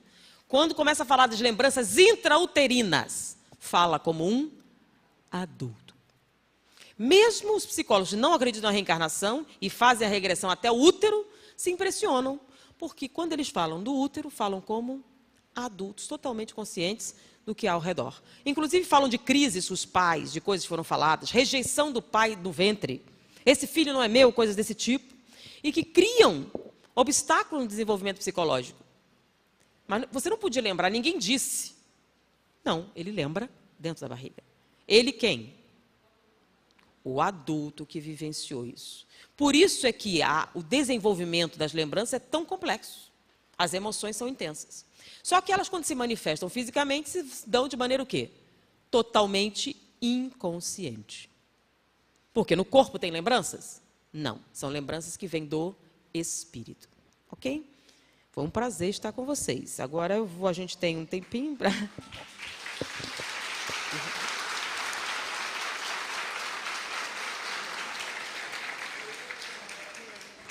A gente abre para perguntas, né? Gente, olha só, nós estamos marcados para ficar aqui até às 16 horas. Então, nós temos meia hora, não é, Thaís? 25 minutos para perguntas. São situações novas que a NET trouxe hoje aqui para a gente. Eu imagino que as pessoas têm... Eu tenho várias questões, eu imagino que as pessoas tenham várias questões em relação ao que foi trazido, a reencarnação. E aí, se alguém tiver alguma pergunta para fazer, elabora a pergunta, levanta a mão, que a gente vai fazer agora durante esse período. Mas eu vou até me permitir começar. Eu estou assustada um pouco com que... Eu estou um pouco assustada com esses conceitos, com essa novidade que foi trazida, porque eu realmente nunca percebi um bebê dessa forma. Eu acho que agora, toda vez que eu olhar um bebê, eu vou imaginar... Eu estou confusa, sinceramente. É muito novo, Anete, isso, não é? E assim, veja, a pergunta que eu tenho de início... Se é tudo muito novo, a gente vai conversar com um bebê, na frente de um bebê, ou vai dialogar com um bebê, tendo esse referencial e esse conhecimento de que é um adulto que está ali. Eu fico... O meu sobrinho tem 4 meses agora, não, 5 meses. Como que eu vou, a partir de hoje, chegar perto dele... Com essas novas informações, como é que eu vou tratar esse bebê? Eu, sinceramente, estou confusa, eu preciso assimilar ainda o que você falou, Anete. Eu desculpa, mas eu estou confusa. Não tenho nem o que perguntar, eu acho. Você vai tratá-lo com o respeito que ele merece. A gente tem que entender que a reencarnação é mais dolorosa do que a desencarnação. Na desencarnação, estamos falando do processo normal, tá? Não estou falando de suicídio nem de transtornos. Na desencarnação, você está se libertando do sofrimento. Na reencarnação, você está entrando. Pense na indignidade que é você estar deitado numa cama, não controla seus esfíncteres, não controla nada, alguém tem que te limpar, alguém tem que te tratar. Qual é a sua sensação? De impotência, né? De insegurança. Por isso a importância a gente envolver o recém-nascido, a criança nova, em segurança, em bem-estar. A gente reafirmar constantemente, é um prazer recebê-lo, que bom que você veio, eu vou lhe apoiar em todos os momentos. Enquanto você faz seus procedimentos, você falar, eu gosto muito de você, eu vou cuidar de você. Imagine que... Para não ficar, as pessoas se confundirem. Então o culpado do transtorno mental é o pai? Não. Por exemplo, Freud diz que a grande fonte dos transtornos é a mãe, não é verdade? Então fala. Só que nós somos espíritas. E segundo o espiritismo, cada um tem a mãe que merece. Então é verdade que há uma grande influência, mas a principal influência é o quê? Então, você nasce com o potencial de um transtorno mental grave. E vem num lar em que você forra esse lar de quê? De receptividade, segurança, bem-estar, cria uma atmosfera muito pacífica. Esse espírito pode passar aquela primeira fase sem muitos transtornos. Se ele passar dos 6 meses, você não vai ter mais um doente muito grave. Você já fez o quê? Atenuou o processo. Então, entendam. Deus é justo. Então, você não viria no lugar para ficar pior, correto? Só que Deus, além de justo, ele é misericordioso e bom. Então, a gente sempre sofre menos do que merece. Então, interferências para melhor existem, para pior, não. Então, você reencarna onde você precisa reencarnar. Mas se você tem conhecimento disso, pegou uma criança para adotar, que veio de um lar desfeito a situação, e começa a conversar com ela para neutralizar aquilo, você pode atenuar as consequências de uma coisa que poderia ser potencialmente grave. Poderia ser alguém com transtorno obsessivo-compulsivo, podia ser alguém com transtorno bipolar, e que você atenuou e passa a ter neurose simples, em que uma psicoterapia poderia ajudar. Então, nós podemos interferir para melhor? Sim. O conhecimento da mecânica da reencarnação faz isso? Faz. Então, o bebê está num procedimento muito doloroso para ele. Perda total da independência. Ele está totalmente o quê? Vulnerável e dependente. Então, é uma sensação agradável? Não. Então, você falar com ele, que entende isso, qual é o significado, qual é a sua proposta, vai fazer com que atenue uma série de problemas que o recém-nascido tem, cólicas, problemas imunológicos, uma série de transtornos que vêm do estresse, deixarão de existir se você cria essa atmosfera propícia. Quantas crianças chegam lá com transtornos alimentares e é estresse? Ah, mas como é que sabe que é estresse? Você mede o nível de cortisol no sangue. É estresse. Ah, mas criança tem estresse? A biologia não concorda, mas a psicologia concorda. E a biologia tem que concordar porque o nível de estresse é medido pela quantidade de cortisol que você produz. E alguns bebês têm alto. De onde vem esse estresse? Insegurança, mas ele só come e dorme. Insegurança do quê? Ele nem sabe o que tem ao redor, o que a gente acha, mas sabe. Então, se vocês estão discutindo o divórcio na frente do seu bebê, ele vai assimilar esse estresse.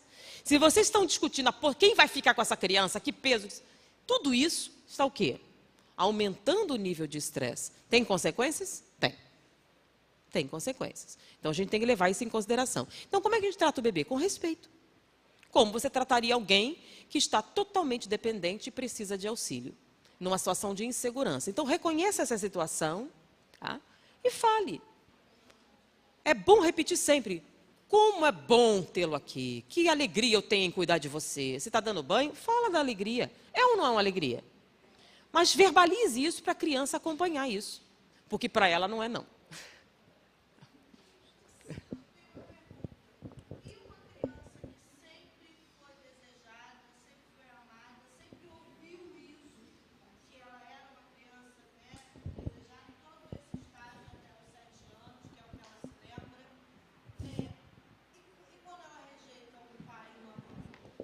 Eu estou falando que um grande número de transtornos são do presente, mas isso não descarta a reencarnação, que ela continua existindo, não é verdade?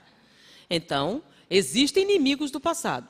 O que eu estou dizendo é que nem todos são inimizades do passado. Ok? Então, existe. É um problema de natureza espiritual. Mas muitos não são do passado. São do presente. Tá? São maneiras com que nós lidamos com o espírito reencarnante.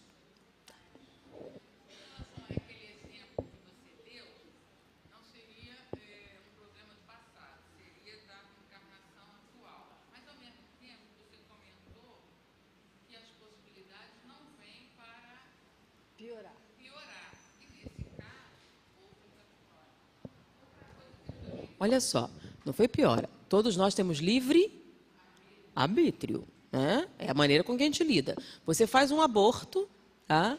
E o espírito fica com ódio de você. É uma possibilidade? É. Mas ele também pode te perdoar. Isso significa que não tem nenhum problema? Se ele te perdoou, fica tudo bem? Não. Se ele te perdoou, você deixou de ter um agravante. Mas você continuou tendo um problema. Então, ele te perdoando ou não te perdoando, você tem um problema. É claro, se ele não te perdoar, você tem um problema.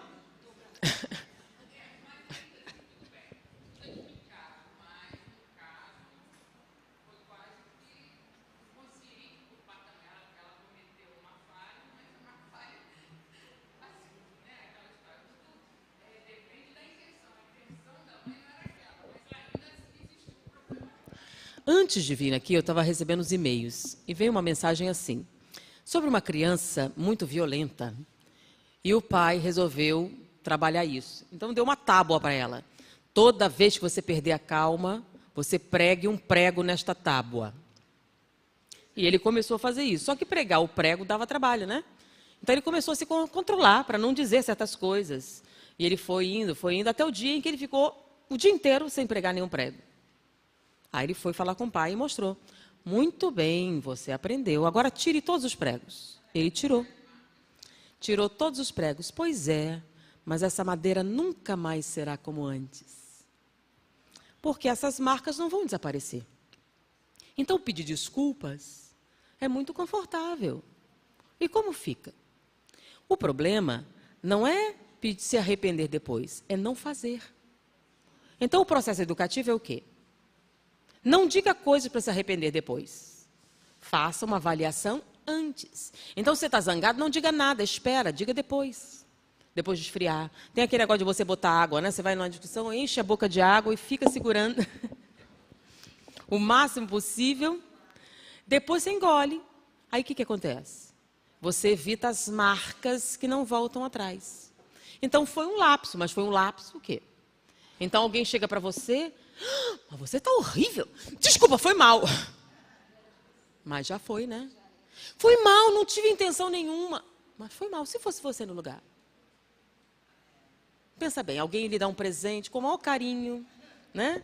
E você abriu o presente, não viu a pessoa atrás. Nossa, que coisa horrorosa. Foi mal. Foi mal, né? Como fica se fosse você? Então, não importa bem a intenção, né? Os resultados acontecem.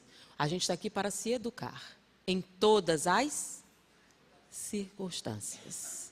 Então, a gente não deve se preparar só para as pessoas boas. Também existem as outras que não vão perdoar. Essas vão dar mais trabalho. Por isso, é com essas que a gente tem que trabalhar.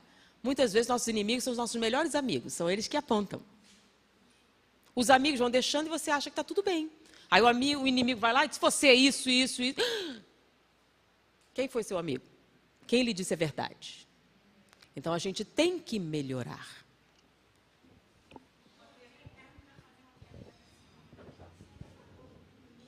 Fala alto, ela não está escutando, não. Você quer o microfone?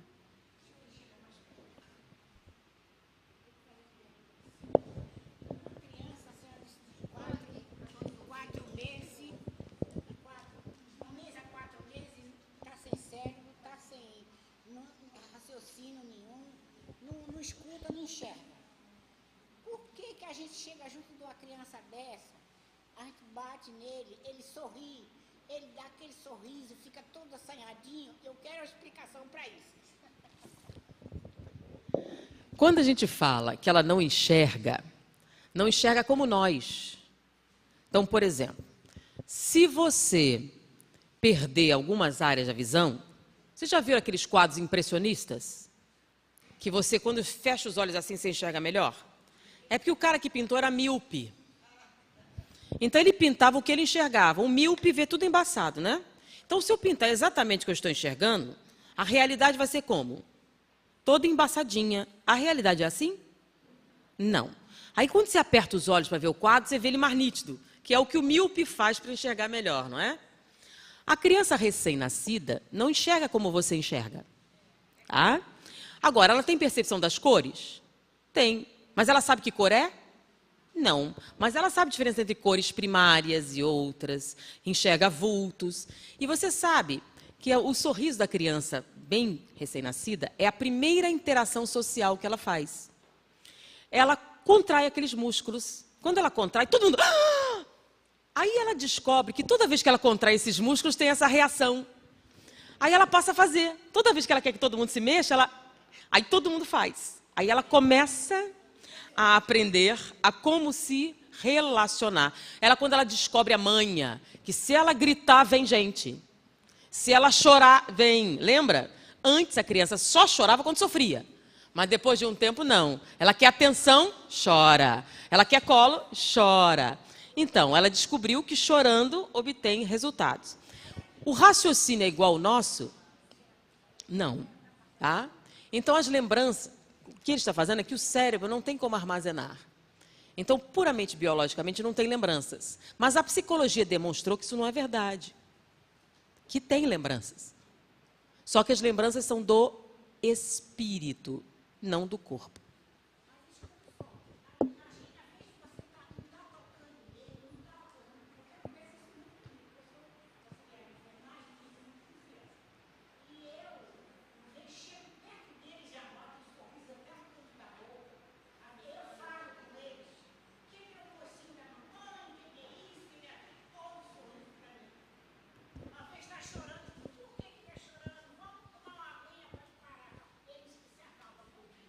É isso que a gente está falando.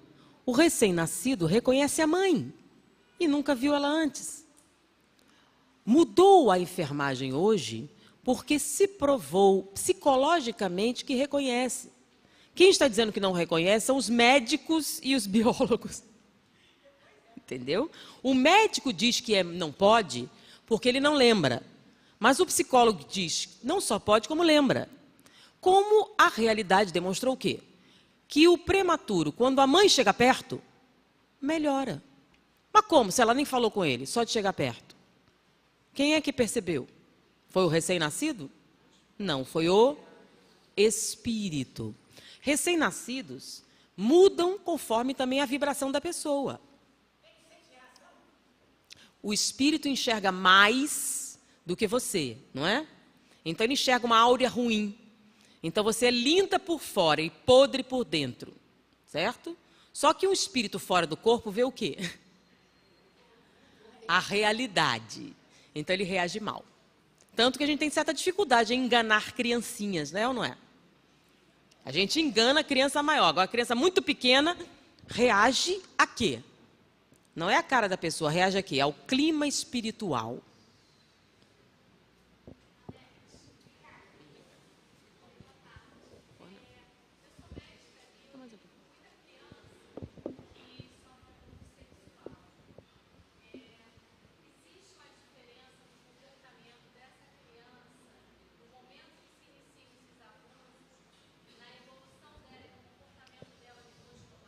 Sim. Se isso acontece antes dos 4 anos, a intensidade do transtorno é maior. Por quê? Porque o ódio. O que acontece? Quando o abuso começa numa idade mais avançada, o entendimento é como criança. Então, ela não compreende muito bem. Ela sofre, mas ela não tem uma compreensão real do acontecimento. Mas quando o abuso acontece antes, ela tem. A revolta é o quê? Muito maior. Então, a intensidade da resposta é inconsciente, mas é mais intensa. Isso é livre-arbítrio. Isso aí depende do nível evolutivo. Por exemplo, Chico Xavier sofreu abuso. Abuso físico, abuso mental, abuso de todo tipo. Ele se tornou um psicopata assassino? Não. Isso depende do quê? Da resposta que a gente dá à agressão. A nossa principal resposta à agressão é a agressão. Ou agressão deslocada. Eu não posso agredir a figura, eu agrido alguém que represente essa figura. Que é a explicação que a gente usa para o quê? A transferência. Então, o pai é abusador, você transfere para uma outra pessoa. Essa é a explicação. Mas é porque nós estamos acostumados a quê? Dente por dente, olho por olho, dente por dente. Então, mas a proposta cristã não é essa, não é? Então, o exercício do perdão, o exercício isso muda a resposta que você vai dar. Nós podemos trabalhar o quê? O resultado. Então, se você trabalha, por exemplo, como Viktor Frankl coloca, né, o sentido para a vida, o significado, há uma probabilidade maior de você lidar com isso. Porque outras correntes terápicas têm certa dificuldade em lidar com esse tipo de paciente. Tá? Mas é aí que entra a psicologia transpessoal e o espiritismo. Você dá um sentido às coisas, facilita você assimilar. Porque quando a coisa não tem sentido nenhum, é muito difícil você não se revoltar. Aí a proposta espírita é essa.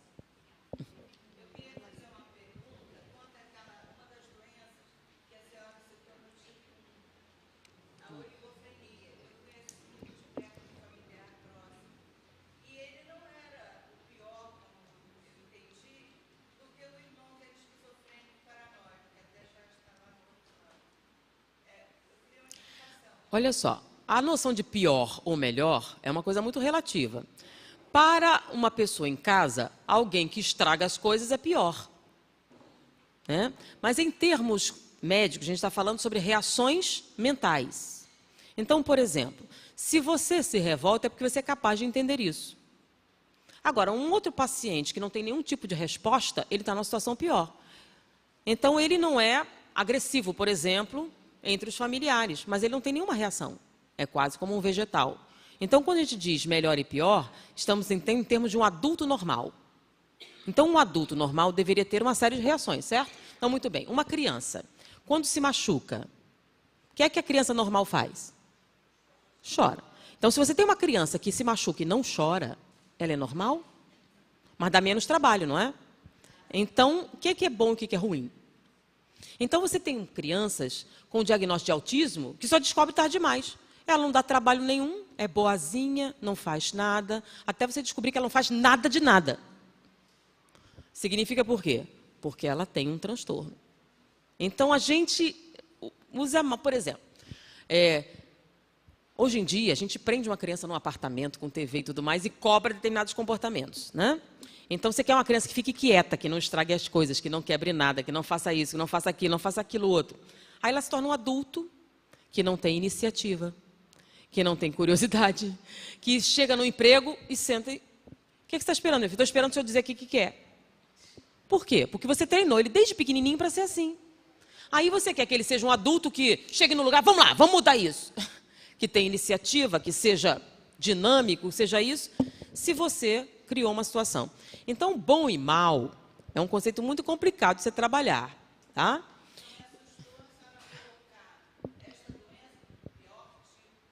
Não é pior tipo, a gente chama de gravidade. É diferente, tá? Então, existe. O que é gravidade? Gravidade significa o quê? Com relação ao normal, qual é o nível de alteração? Então, quanto maior a alteração, mais grave a doença, não é isso? Então, lesão de pele. Como é que a gente julga a gravidade? Não é pelo tamanho. Agora, tem umas grandes que são fáceis de tratar. Então, a gravidade tem relação com o quê? Com a distância entre o normal e o que você está trabalhando. Tem umas que parecem horríveis, mas não são, são simples. Tá? Então, nem sempre quem vê cara vê coração. Por favor, a gente vai ter mais uma pergunta, já são 16 horas, e aí a gente precisa encerrar, tá bom?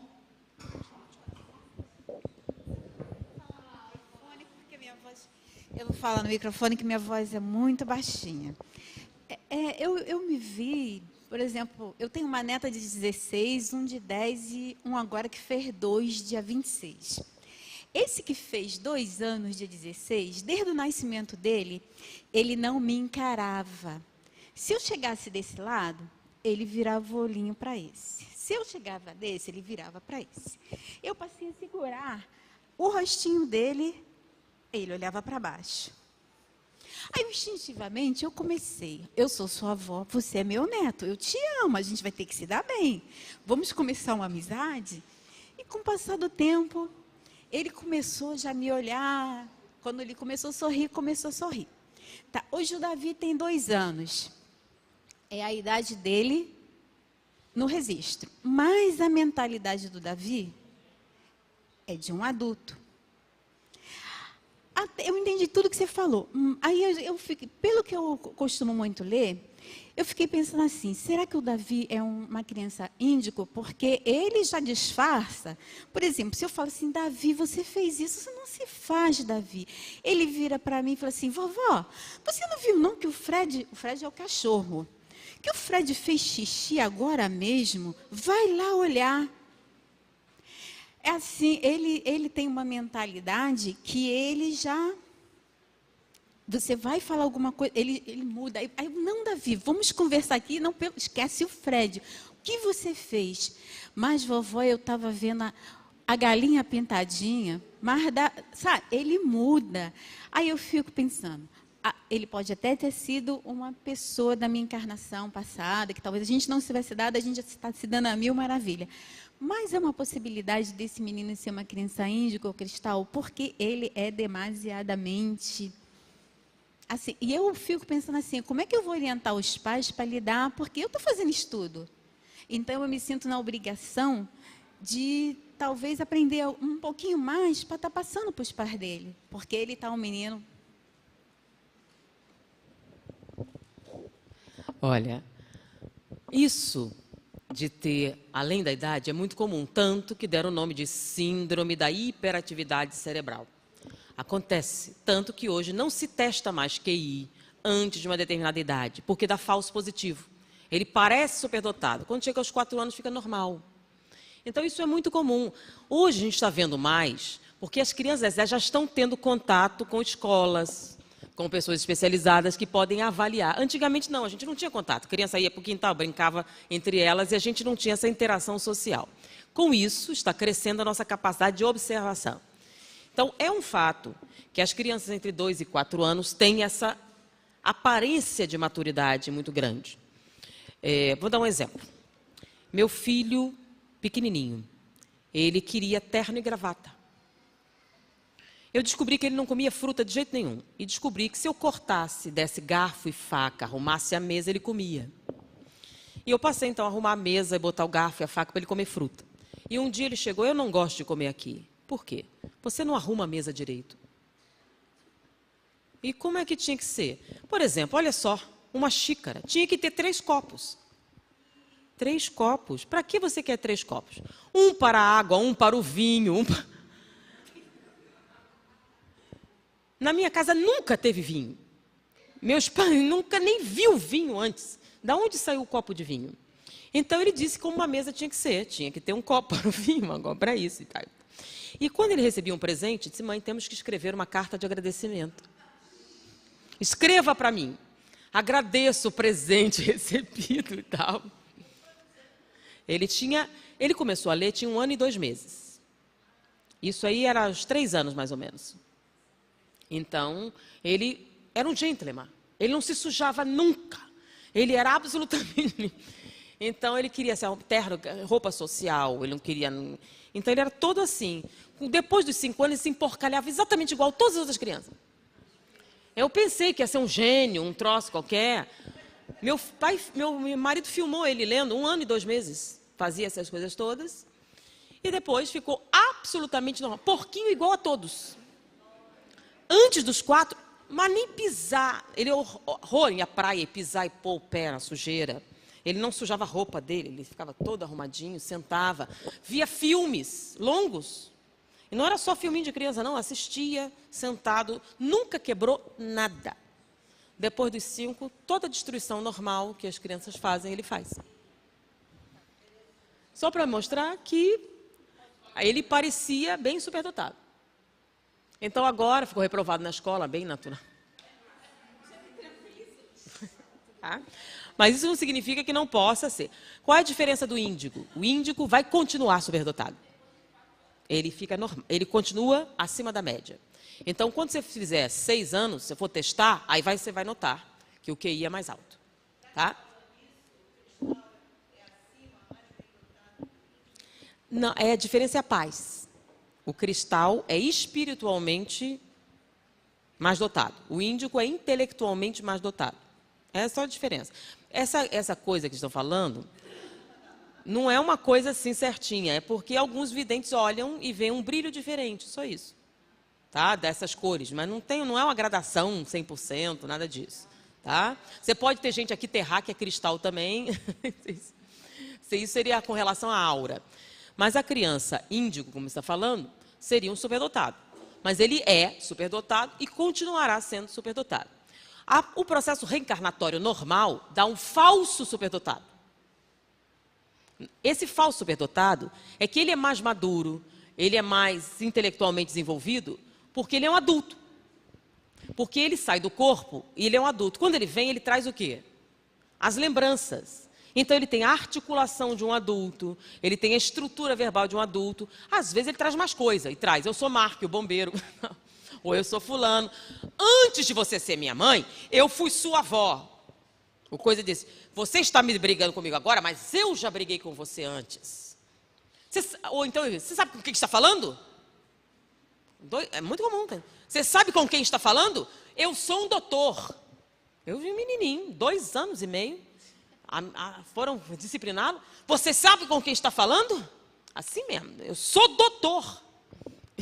E ele se comportava assim, como uma autoridade.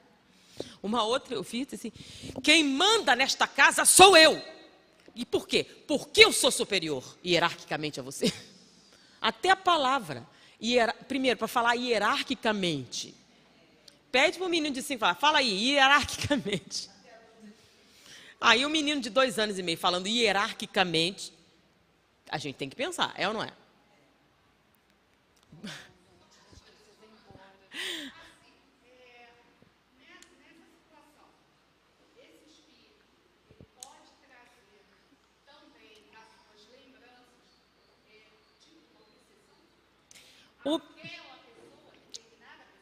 Olha só, aí fica uma coisa mais complexa.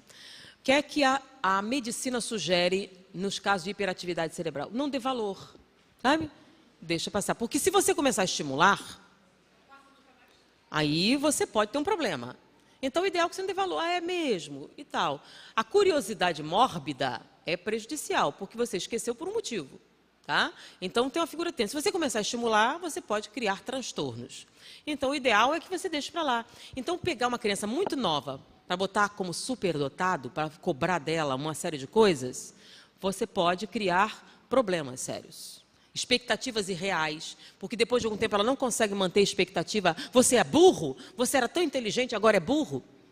Isso, muitas crianças sofreram horrores por causa disso. Com testes irreais, cobraram acima da idade dela e não era real. Não eram superdotados verdadeiros. Então, isso criou transtorno. Então, em vez de ter uma criança normal, você tem uma criança com deficiência. Com problemas e com deficiências. Porque ela é tão cobrada, que ela reage mal. Então, ela poderia ser talentosa, deixa de ser por causa das cobranças. Então, como é um processo natural, a gente tem que entender o processo natural, tá? E não valorizar, a não ser que permaneça.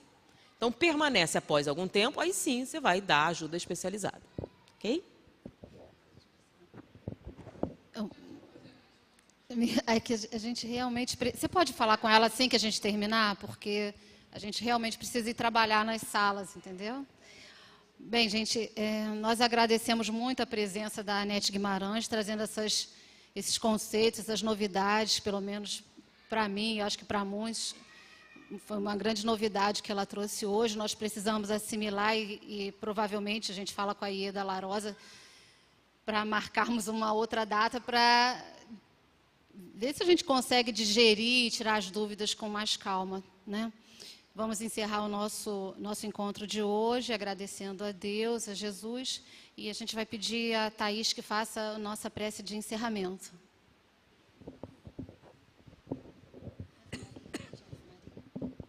Ave Maria, por favor.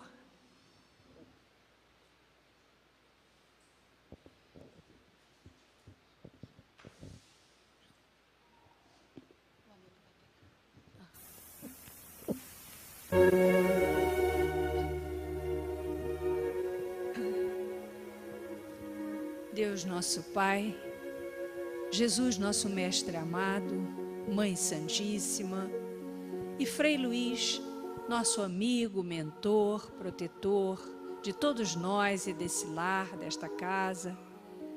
Como estamos felizes de estarmos aqui reunidos em vosso nome, Mestre, neste encontro tão espiritual, tão interessante e tão necessário a todos nós que nos propomos a estudar temas fundamentais para nós dentro do Espiritismo cristão, para que possamos, Senhor, embasados em todas as informações, conhecimentos possíveis, realmente cumprirmos a nossa tarefa reencarnatória, a nossa missão na Terra, nesta presente encarnação, da melhor forma possível, tendo o vosso Evangelho de luz esculpido, como diz Emmanuel, no nosso coração, nas tábuas do coração, como ele diz, para assim podermos cumprir a tarefa, evoluindo, crescendo em conhecimento, em moralidade, em virtudes, em luz espiritual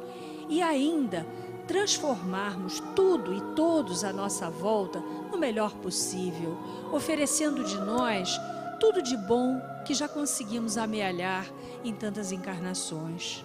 Por isso esses momentos na nossa casa e sempre em nosso estudo, na nossa vivência, são tão importantes.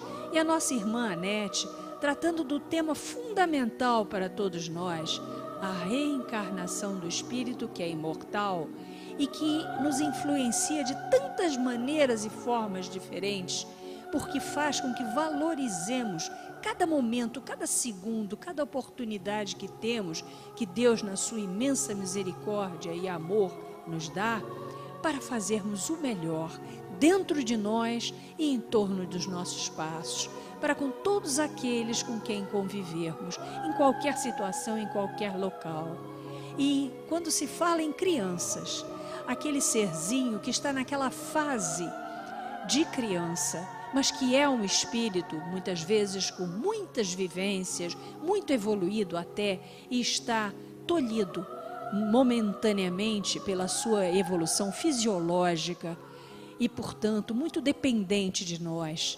Quando pensamos nesse aspecto, quantas informações importantes nos foram passadas pela nossa irmã psicóloga Nete, para que tenhamos muito mais respeito, mais carinho, estabelecendo uma atmosfera harmoniosa, de amor, de aconchego, de proteção, de afirmação para esses espíritos, que são nossos queridos e são nossa responsabilidade. Por isso, nós agradecemos muito a nossa irmã Nete, a escolha da Ieda, que sempre é muito boa, e a todos nós que aqui estamos, possamos nos congratular com esses momentos muito importantes, muito interessantes para todos nós.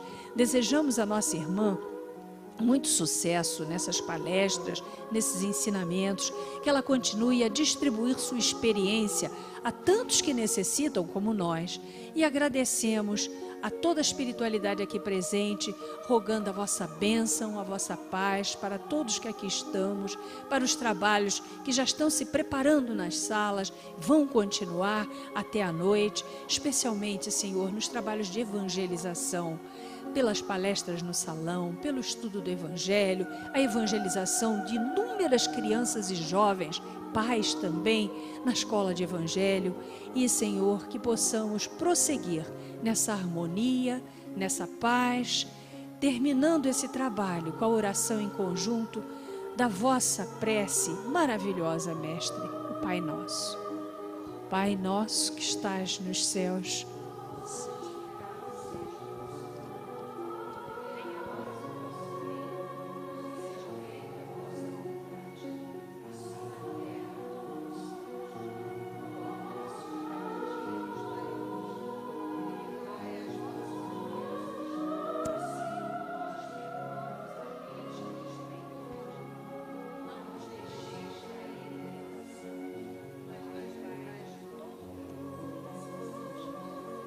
graças a Deus. Obrigada, até a próxima, gente. Bom trabalho para todos.